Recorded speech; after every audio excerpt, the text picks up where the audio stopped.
Merci beaucoup, Denis. Merci pour l'invitation. Vous savez, je suis habitué, je fais beaucoup de conférences dans le courant d'une année sur l'Europe, l'Afrique, l'Amérique. Puis, je suis habitué de parler très longtemps. Alors, ce matin, j'ai pris des notes pour ne pas parler longtemps, parce que sinon, on pourrait aisément dépasser le temps qui nous est imparti. Oui, philosophe, on ne voit pas ça souvent ces jours-ci. La philosophie, vous savez, c'est mal connu, c'est souvent mal estimé, mais ça s'occupe de trois choses, hein? Politique, éthique et esthétique. Donc, le bon, le juste, qui est l'éthique, et l'esthétique, le beau. Mais ce matin, on va aller plus loin. On va aller dans l'esthétique des mots pour arriver dans l'esthétique du temps. Promis, on va revenir sur Terre, mais promis, on grimpe à 32 000 pieds. Si ça vous va. Vous savez, l'absolu, c'est la jouissance de l'instant. Mais c'est compliqué, ça, parce qu'encore faut-il savoir qu'est-ce que jouir et qu'est-ce que l'instant. Charles Trenet définissait un instant il y a longtemps, j'avais rencontré, puis il me disait dans une conversation, l'instant, c'est ce fragment de passé immédiat. C'est joli. Fragment de passé immédiat. Quand on arrive, je vais vous montrer quelque chose avant d'aller plus loin. Denis va nous changer d'écran. Le temps, on peut le mesurer dans ces histoires de fragments-là, mais on va pouvoir le regarder évoluer tout de suite aussi. Ça, c'est une simulation des morts et des naissances en temps réel, à travers le monde.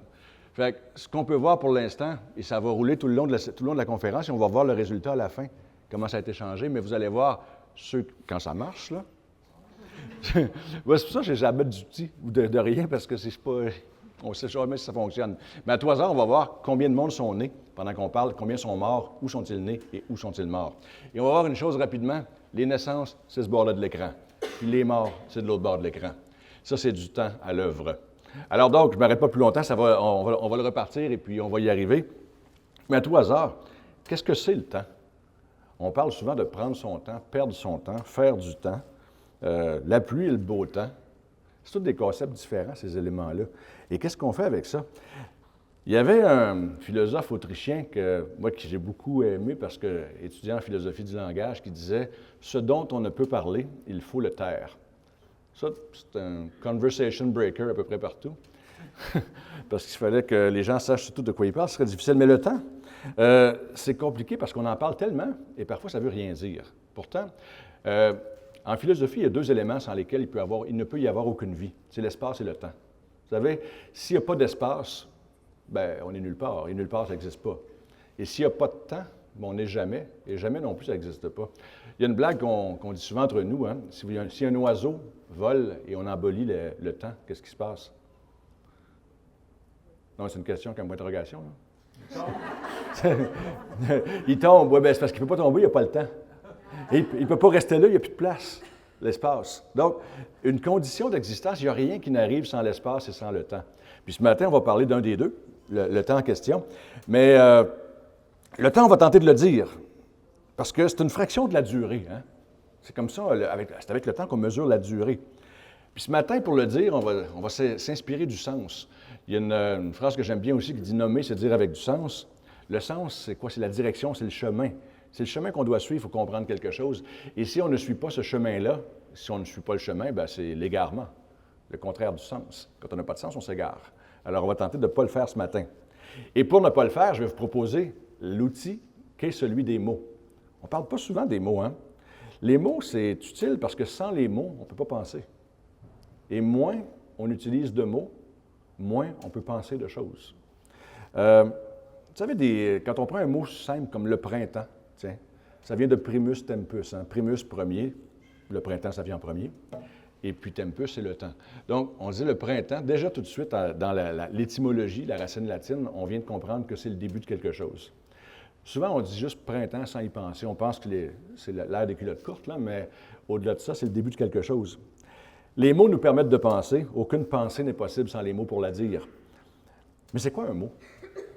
Là, vous allez voir, il y a un entonnoir, vraiment. C'est quoi un mot? Un mot, c'est deux choses. C'est une construction d'un son, ici, d'un côté, et de sens, l'autre côté.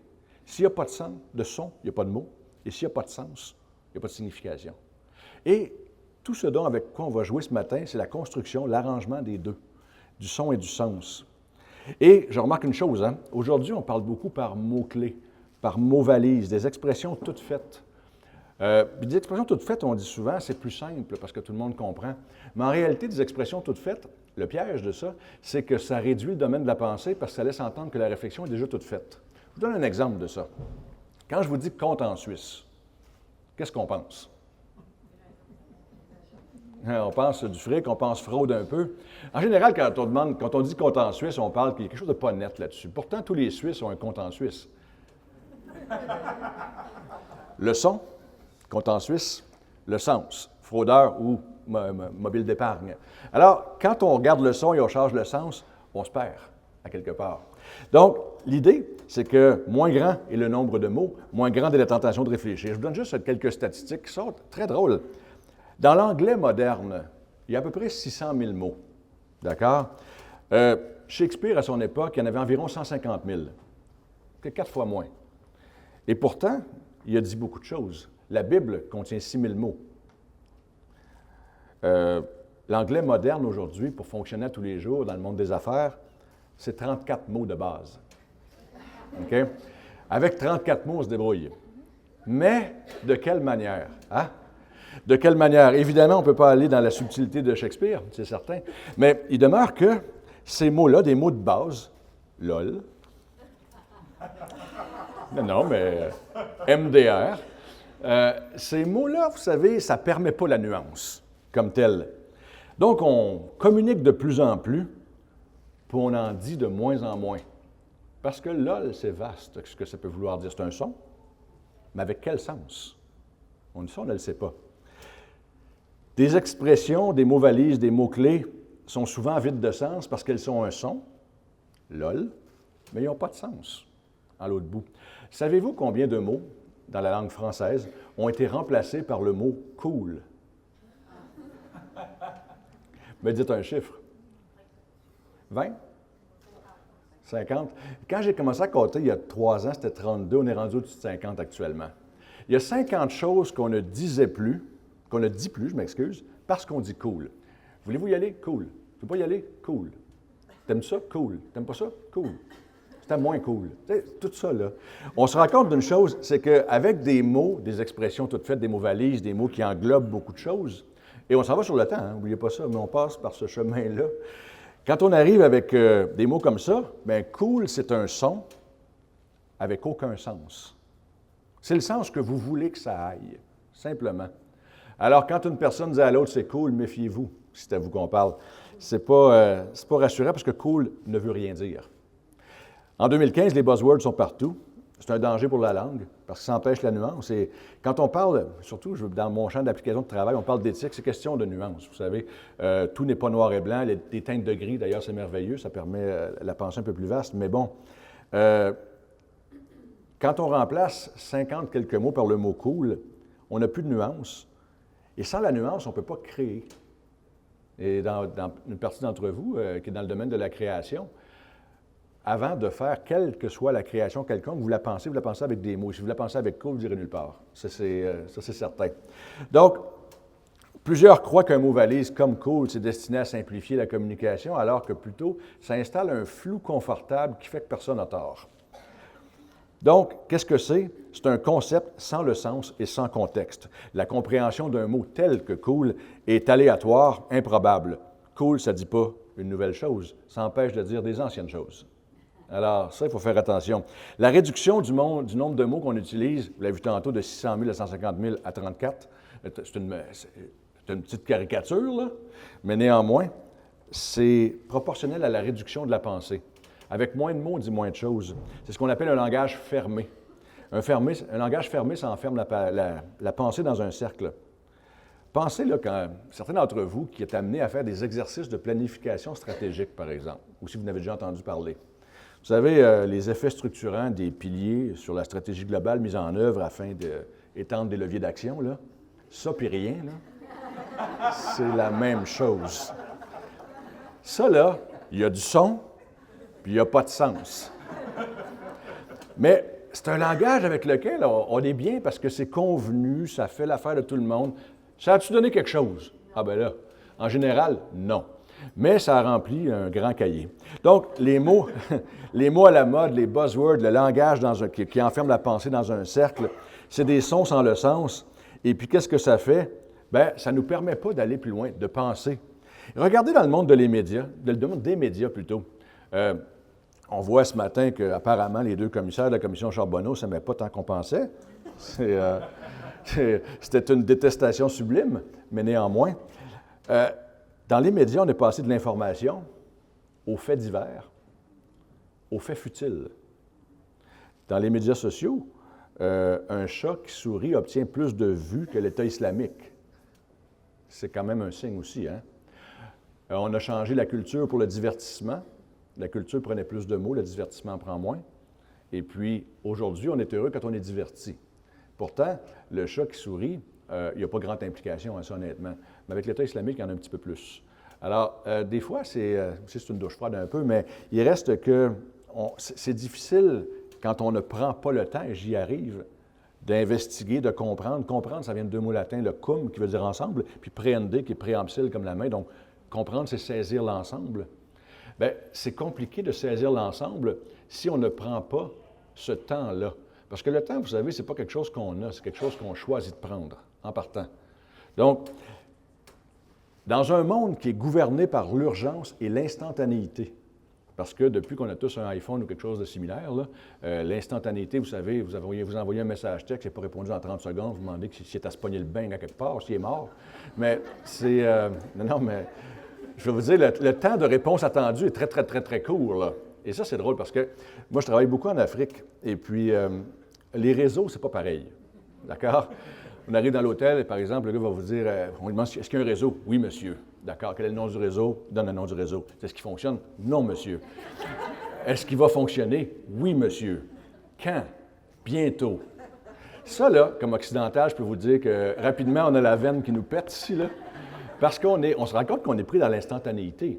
On réduit le temps à l'instantanéité beaucoup, beaucoup. Le temps, c'est ce qui se passe devant nous autres maintenant, le présent. Pourtant, même si on va dans la grammaire un petit peu, 3 temps, passé, présent, futur. Hein? Passé, ce qui n'est plus. C'est drôle parce que le passé, ce n'est plus, mais ça obsède souvent ce qui est, c'est-à-dire le présent. Le futur, c'est ce qui n'est pas. Ça n'existe pas, le futur. Parce que demain, à 9 h, on ne sera pas demain, on va être aujourd'hui. Hein? On est toujours dans le présent. Donc, 2 choses qui nous stressent beaucoup, ce qui n'est plus et ce qui n'est pas encore. Ça ruine une chose, c'est la seule qu'on a, c'est le présent. Alors, c'est intéressant à le méditer. Donc, dans le monde de l'instantanéité où seul le présent compte, on nous parle d'urgence. Vous savez, vous appelez quelqu'un, là, vos collègues, vous dites, je ne peux pas, j'ai une urgence. Moi, j'ai beaucoup d'amis qui sont CPA, des comptables, pour le dire directement. Puis moi, quand un comptable me dit qu'il y a une urgence, ça me fait sourire. Parce que pour moi, un comptable, ça n'a pas d'urgence. Ça a des retards, ça a du travail à faire, il y a des choses qui ont été mal faites peut-être, mais ce n'est pas urgent. Urgent, il faut que ça saigne. Okay? C'est ma caractéristique, là. Ou en voie de saigner, d'accord? Mais l'idée, c'est que l'urgence, c'est l'instantanéité, c'est le lot de la machine, bref, de notre iPhone ou quoi que ce soit. L'urgence, ça devrait être réservé à quelques éléments, mais quand tout est urgent, rien ne l'est. Et là, après ça, on nous dit, mais c'est pas urgent, c'est important. OK, un autre temps, ça aussi, important. C'est-tu pire ou moins qu'urgence? Je ne sais pas. C'est cool, en tout cas. L'urgence n'existe pas. Vous savez, quand on commence à parler de temps, c'est seulement l'humain qui se préoccupe du temps. Les animaux ne se préoccupent pas du temps. Hein? Vous savez, vous n'avez jamais vu ça sur la rue, 2 chiens qui se promènent, un qui regarde sa montre, puis qui dit à l'autre, « faut que j'y aille ». Tu sais, c'est très, très humain. Pourtant, on est plus évolué, apparemment. Mais donc, le temps, l'urgence, c'est nous autres qui nous la mettons. L'urgence, pour moi, ça n'existe pas. Sur le plan philosophique, l'urgence, c'est une caractéristique qu'on choisit de donner à un événement. On choisit l'urgence. Si moi, je dis à madame ici que c'est urgent, qu'elle répète à madame sa voisine que c'est urgent, rendu au fond, ça l'est. Mais c'est une décision que j'ai prise, ça. Dans le fond, il n'y a rien d'urgent. On est toujours dans le présent, le temps du maintenant. Le présent, c'est l'éternité. C'est le temps pour dire bien des choses, mais demain n'existe pas, puis hier, c'est déjà passé. Le temps, comme fragment de passé immédiat, c'est déjà fini. Alors donc, oui, revenir au temps. Le temps, c'est un objet de choix. On choisit de prendre le temps ou de ne pas le prendre. Souvent, puis je reviens dans d'autres mots, hein. On obsède avec ce qui s'est déjà passé, considérant qu'on ne peut rien changer. On s'obsède avec ce qui s'en vient, considérant qu'on ne peut pas faire grand-chose, mais on ruine ce qui est là. Alors, le présent, c'est embêtant. Dans notre rapport au temps, je donne un autre exemple. Un copain qui me dit une journée, je vais aller en Europe, je ne suis jamais allé. Moi, j'y vais quelques mois par année. Il me demande qu'est-ce qu'il y a à voir. C'est quand même une vaste question, hein? Puis je lui demande, moi, parce que vu qu'on est dans le domaine des vastes questions, qu'est-ce que tu veux voir? Et il me répond de manière tout aussi vaste, toutes. Non, mais on est déjà mal barré, là, c'est la conversation. Il trouvait ça cool, lui, pas mal. Mais j'ai demandé, pour tenter de réduire le champ des possibles, combien de temps tu pars? Ah, il dit 7 jours. Bon, 7 jours, tu veux tout voir. As-tu compris les mots que tu mets un suite de l'autre, là? Je me disais, prends Air Transat, fais un tour, puis reviens parce que ça ne marchera pas. Même les vacances sont urgentes. Même tout notre temps est divisé en petits fragments qu'il faut qu'on fasse quelque chose avec. Sinon, quelqu'un qui est à lire, méditer, prier, regarder un arbre, se promener, on dit, qu'est-ce qu'il y a, lui? Pas normal. Non. Quelqu'un qui dit, moi, je vais y penser. Imaginez-vous dans votre bureau, là, vous allez voir le voisin, qu'est-ce qu'on fait avec ça? Moi, y penser. Il est débile. C'est fini. Il n'y a plus rien à faire avec. Quelqu'un qui pense aujourd'hui, c'est suspect. On est mieux de s'agiter. D'ailleurs, on n'est pas obligé de rien faire. On peut juste s'agiter et ça fait pareil. Donc, sur le plan plus large, on a le passé, le présent, le futur, rien n'existe. Bon, ne reste que le présent. Le présent, c'est le temps pour dire je t'aime. Ça fonctionne parce que je t'aimais et je t'aimerai. C'est deux affaires qui marchent un peu moins bien. Mais, à quelque part, je vais vous dire, ce dont j'avais parlé avec Denis à l'époque où on s'était rencontrés, c'était que les Grecs avaient des façons différentes de nous autres de nommer le temps. Et puis nous autres, on n'a seulement qu'une façon, qui s'appelle le temps, d'accord? Mais les Grecs avaient 4 concepts, et dont on n'a conservé qu'un seul, mais il y avait 4 mots également. Fait qu'on a perdu 3 mots et 3 concepts, je vous les raconte brièvement. Le premier temps grec s'appelle le kairos. Le kairos, c'est le sens du moment opportun. Il faut savoir quand faire les choses. Moi, j'ai un garçon qui a 20 ans, puis j'ai toujours dit le long de son éducation, peut-être as-tu raison, mais évalue si tu as intérêt à avoir raison maintenant. Non, mais avoir raison trop tôt, c'est avoir tort. Et avoir raison trop tard, c'est avoir tort aussi. Le kairos, en anglais, on le traduirait par timing. C'est un bon mot. En français, on dirait moment opportun, peut-être. Mais le moment opportun, c'est le temps de la nature. On ne peut pas y changer grand-chose. Vous savez, si vous plantez une graine de maïs au printemps, fumez autour, mettez de l'encens, dansez, elle va pousser au mois d'août. C'est comme ça, c'est le temps opportun. Alors, souvent, on tente d'aller plus vite que le temps. Si vous mettez un cube de sucre dans une tasse de café puis vous la brassez, ils ne font pas plus vite, ils font. Simplement. On ne va pas dans le futur parce qu'on l'a brassé, là. Donc, l'idée, c'est que... Non, mais c'est des questions de philo, hein? Le chaud est-il dans la tasse, dans le café, dans le sucre ou dans le brasseux? Où est le chaud? Mais néanmoins, le kairos, c'est le sens du moment opportun, savoir quand faire les choses. On disait, pour être un bon citoyen grec, tu dois savoir quand agir. Et nous autres, on ne se pose pas souvent la question, on dit, j'agis tout de suite. Ah, instantanéité, il faut faire attention. Deuxième temps, il s'appelle scholé. Scholé, scolastique, school en anglais, école en français. C'était le temps d'apprendre, un peu ce que vous faites ce matin, ce que vous avez fait à l'université, ce que vous faites encore dans des formations ou quoi que ce soit. Mais on se disait, pour être un bon citoyen grec, il faut apprendre, parce qu'on ne sait pas tout. Fait que ça prenait un temps pour apprendre. Donc, on avait le kairos, le temps opportun, scholé, le temps pour apprendre. Et puis, par la suite, on disait, il y avait un temps qui s'appelle diatribé. Diatribé, c'est le débat. En français, c'est la diatribe, si on veut, mais c'est débattre. Ça veut dire que quand vous êtes dans un groupe, là, amenez-les vos idées. C'est le temps, là. Figurez si c'est le bon temps avant, là, mais voyez si c'est le bon temps, ayez quelque chose à dire et amenez-le. Au Québec, on déteste le débat. Parce que moi, je me rappelle, j'ai fait beaucoup de télé puis des émissions, par exemple, au Point ou tout ça, où ma mère me disait « Pourquoi tu te chicanes avec Bernard de Rome? » Je disais « Il a tort. » Mais, modestement.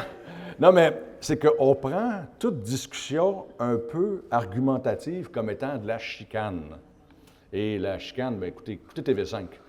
Là, on va voir de la chicane, là, mais c'est un débat, c'est pas chicaner, c'est s'autoriser à convaincre ou à être convaincu. Donc, c'est ça un débat, s'autoriser à convaincre ou à être convaincu, c'est pas méchant. Mais dans un groupe, là, si vous êtes invité à un groupe de travail, là, votre tâche, c'est de participer, c'est pas de faire l'étoile. Alors, bon, c'est peut-être pas le meilleur exemple, là, mais... Je me suis trompé de page de notes, je crois. C'est un groupe de 5 à 7, ça. Mais à quelque part, donc, on a le temps de... Le kairos, le scolet, le diatribet. Et il reste le dernier temps. Le dernier temps, il s'appelle chronos, qui va chronomètre, horloge, temps de travail. Le chronos, c'est le temps de travail, ou pour le dire poétiquement, le temps où les Grecs faisaient travailler les autres, parce qu'ils ne travaillaient pas. Hein? Mais le chronos, c'est le temps dont les attributs sont productifs, efficients et efficaces. Et nous autres, quand on vous parle de temps, là, on dit toujours ça en gestion efficiente du temps, la productivité. La productivité, l'efficience et l'efficacité ne s'appliquent pas aux 3 premiers temps. C'est impossible de trouver le moment opportun vite. C'est impossible d'apprendre vite. C'est impossible de débattre vite. OK? Même, faites-vous des amis vite. Faites l'amour vite. Non, mais c'est des choses que, vous savez, vite ne s'applique pas à tout, en tout cas, pas toujours. Mais souvent, on ne retient que la conception très, je dirais, très fordienne du temps, qui est la conception du temps de travail, et puis on se dit que vite est bon dans tout. Non, vite n'est pas bon pour prendre une décision sur une problématique éthique. Vite n'est pas bonne pour prendre une décision sur un choix de vie. Vite, c'est pas toujours bon. Parce que logiquement, quand on fait tout vite, après ça, on trouve que c'est cool. Puis, c'est pas nécessairement le raisonnement que l'on tient à dire. En prenant ces temps grecs-là, on a oublié les 3 premiers temps. Et la philosophie, c'est un peu une invitation à se réapproprier ces 3 temps-là, afin de pouvoir peut-être prendre des décisions qui sont meilleures, afin de pouvoir peut-être être plus heureux, afin de prendre le temps pour dire des phrases du genre « J'ai gravé le nom sur ta paume de ma main, nous serons toujours ensemble ». C'est une phrase de la Bible. Ça peut être l'Ancien Testament, là, mais quand même.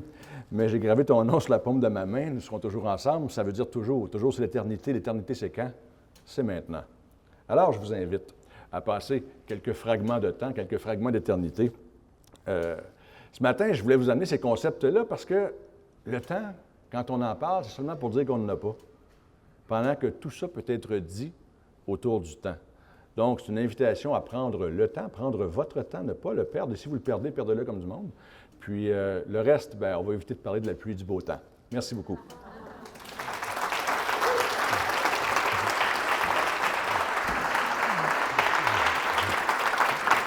Merci, absolument. As-tu une couple de questions? Ah ben oui, absolument. Ah, mais on n'a pas regardé la simulation. On avait oublié. Regardez, depuis qu'on a reparti, je vais prendre une autre seconde, hein? Depuis qu'on a reparti la simulation tantôt, il y a 5200 personnes qui sont nées, 2175 qui sont mortes. Voici le pays où ils sont le plus... Puis, vous savez, moi vraiment, je ne prends jamais de PowerPoint, hein? Mais c'est pour ça. Donc, on voit les pays où les gens meurent le plus, naissent le plus. Bref, l'activité démographique, hein? Quand on vous dit l'Occident est en péril, là, un péril populationnel, c'est exactement ça. Vous allez voir plus de morts de ce côté-là. Là, ici, il y a plus de naissances. Il y a beaucoup de morts aussi, il y a beaucoup de monde. Mais néanmoins, au rythme où on se parle, 5300, 5364, 2236, au bout d'un certain temps, on arrive à 3 naissances pour un décès. OK? Et puis, 3 pour 1, ça remplit le globe assez vite. Et puis, je vais vous dire une chose, ce bord-là, il ne se passe pas grand-chose. Donc, l'avenir est où? Il est là. Et c'est fascinant à voir comment il y a peu d'activités dans l'Amérique du Nord ou du Sud, même l'Europe de l'Ouest, l'Afrique et l'Océanie, l'Asie. Remarquable. Ces simulations-là sont accessibles sur le web, mais c'est assez... Moi, je trouve que ça nous donne une illustration du temps qui passe. Bon, je vous le laisse là, il va naître et crever un paquet de monde encore. Je vais prendre vos questions, si vous en avez, ça me fera plaisir.